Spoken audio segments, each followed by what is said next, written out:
Hi, this is Sherry Veronica. I told you guys before that Patrick King is a petty, trifling individual. He is so petty, he's giving the word a whole new flavor, a new look. He didn't like David Ellis for the silliest reason, because he was not allowed to be on the station where David Ellis was to make a comment. It seems as though they didn't pick up on his call, or they picked up on his call and they dismissed him. But it stemmed from that. It wasn't as though David Ellis did something to one of his daughters. It wasn't as though David Ellis horned him with one of his women. Nothing like that. He went on a scorched earth kind of tirade just because David Ellis did not talk to him on the radio, which David Ellis has a right not to do.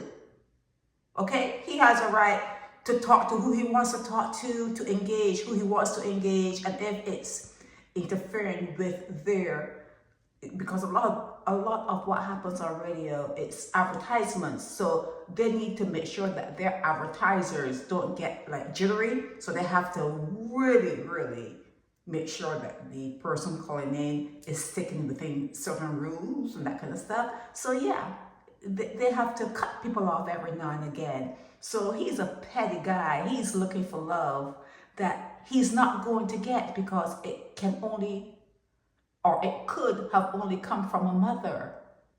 What he is looking for, what Patrick King is looking for, is something that only a mother could have given him. And his mother was killed by his father when he was a child. So that window closed, that door closed, okay? Closed.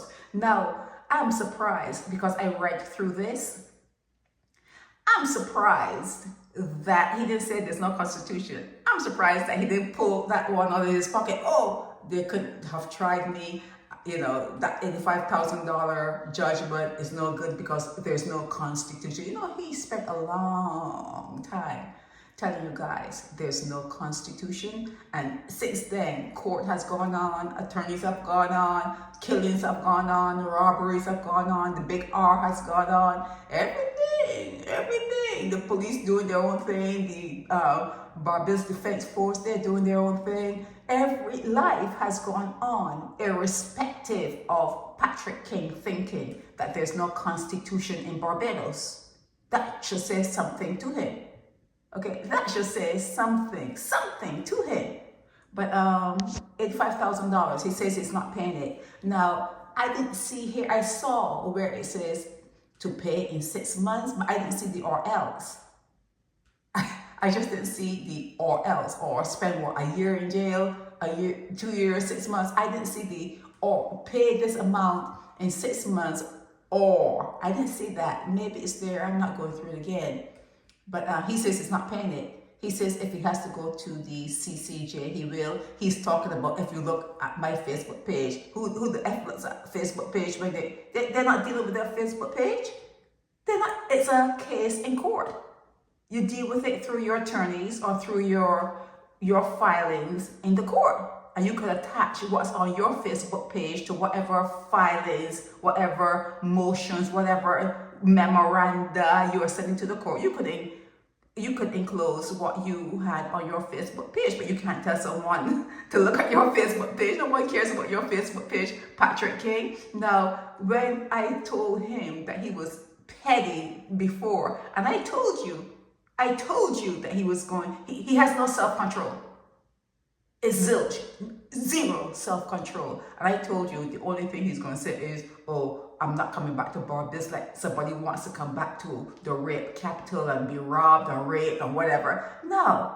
And I told you he was going to say that, and guess what? He said it. He said it. This guy tried to borrow money from me. This guy, Patrick King, I don't understand what got into his mind. And when I said no, he was like, no. He thought that I didn't have the power. He thought I didn't have the capacity to control my own money. I told Patrick King, no, I'm not lending you a dime. He was like, no. And then prior to that, he was sending around his private picture, the picture of the thing that dangles between these guys' legs. And he was acting strange. And then when you tell him, like, come on now, stay in your lane. You stay in your lane. You cannot compete where you do not compare, okay? You really can't compete in areas where you just don't compare, Patrick. You're out of your league, Patrick. And when you try to ease that information to him, he goes on a rampage. He doesn't like you anymore. I want to block you. Nobody cares. I'm unbothered. No one cares. But he seems to think because people are tuning into him that they care about him. They just care about him as an entertainer. That's what he is, an entertainer. They are waiting. I'm telling you, they are waiting for him to be on a live Facebook page, whatever it is, whatever. They're waiting for him to fall over.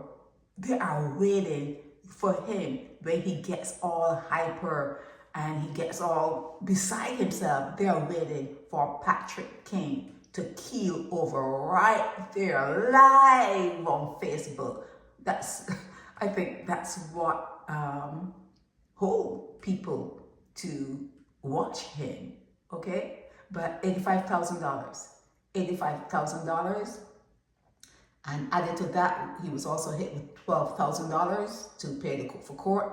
So yeah, get to it, Patrick King, get to it. You didn't reply. That you're calling it default judgments. Default judgments are really easy to kind of get rid of. I'm just saying this to him. Well, in this part of the world, a default judgment, you kind of get rid of it, but the default judgment then went further here. If there's a default judgment, you tend to that right away. So was there an indication that there was going to be a default judgment, and then not Patrick King, David Ellis went in and talked about fees and that kind of stuff and got a judgment then for the fees, that kind of stuff. He had time. He lapsed. He wasn't paying attention to this matter with David Ellis. He had time because, like I said, the default judgment is to shake you up. It shakes you up, and then you say, oh shit, this complainant is serious, and you take care of matters there. You don't let that complainant go back to the court with a cost judgment and a punitive judgment and all that kind of. I'm telling you, what Patrick King is looking for has died. It died. His father took care of that. It's time now for Patrick King to take care of himself. He cannot be healthy. I don't care what you say. I don't care what anyone tells me. He cannot be healthy. His mind is fucked up. His mind up there, it is fucked up. Okay? That's it. So this whole thing is to tell you that Patrick King had lost in court to David Ellis. He's also a media personality, and David Ellis sued him way back then, and it has come to an end where David Ellis was successful in his lawsuit, in his cause of action, and Patrick King is here saying that he's going to take it to the appellate process, right through to the CCJ if necessary. So he has money and the strength to do that, but he could not take care of it when it first happened, so that there wouldn't have been a default judgment. See, I'm telling you, the guy, there's something wrong there. See there? There's something wrong there. So let's see what he says about me. Patrick King, I ain't lending you a penny. I will never lend you a penny. You were not supposed to ask me to borrow money. I don't know what got into your head. Something's gotta be wrong up there. there was no indication that I would ever lend you money, and you had no reason to send me no picture, no dangling picture. There was no indication of that either. I don't do that. I don't go there. So yeah, there's something wrong with you. There's something wrong with you. Okay, Patrick, take care of yourself. This is Sherry Veronica. Help me spread the word about Naked Departure via social media. Subscribe and share to show support and love for our channels.